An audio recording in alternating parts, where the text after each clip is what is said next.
The Tale of Mr. Wood and Finn. A story by D'Angelo Polaris and Simone Harvey Foote. Once upon a time, in a cold forest, there lived a frog known as Mr. Wood. Mr. Wood loved his snowy home in the woods. It had about everything he ever wanted. There's no place like home. I love the forest. It may get chilly every now and then, but I wouldn't want to live anywhere else, said Mr. Wood.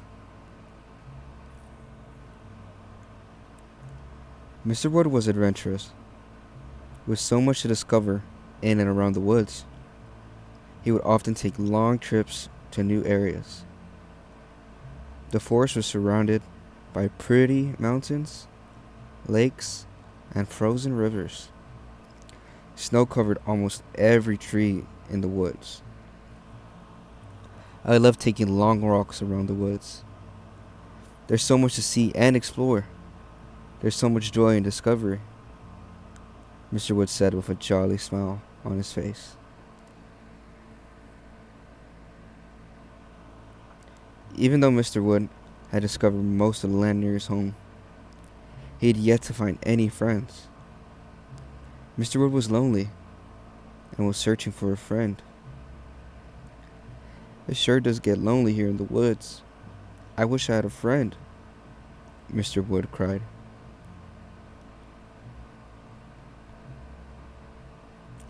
One morning, Mr. Wood visited the frozen lake near his home. Mr. Wood loved visiting the lake because he would call out to the ice and imagine that his echo was a friend responding back to him. Hello, hello, hello, hello. Good morning, morning, morning, morning. As Mr. Wood shouted across the frozen lake, he heard a laugh coming from a small hole in the ice. Mr. Wood looked into the hole, and out came a little fish. Could this be the friend Mr. Wood searched for? Hello, my name is Finn, the fish said. Mr. Wood responded, Hello there, my name is Mr. Wood. Nice to meet you, Finn. In an instant, the two became the best of friends. They started to make many stories together and promised to remain the best of friends forever. Every day, Mr. Wood would visit Finn after hibernating to spend the day chatting with him. They talked about their favorite movies, their favorite games, and all that fun stuff, and what they loved to eat.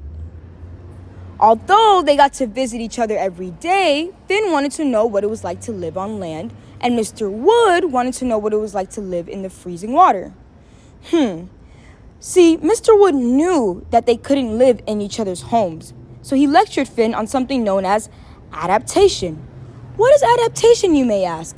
Well, Mr. Wood tried to explain it the best way he could. Mr. Wood explained that he needs to hibernate on land to avoid freezing in the water.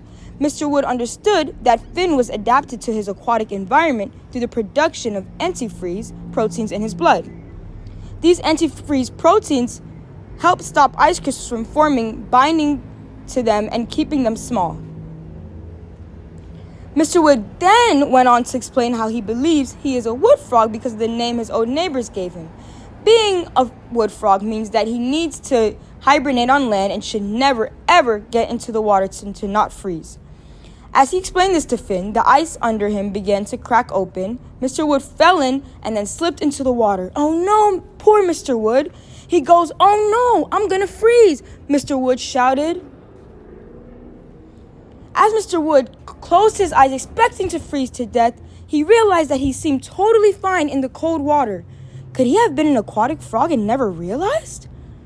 Mr. Wood swam in excitement. The possibility of him being an aquatic frog meant that he can finally join Finn in the water when he hibernated. Oh my gosh, good job, Mr. Wood.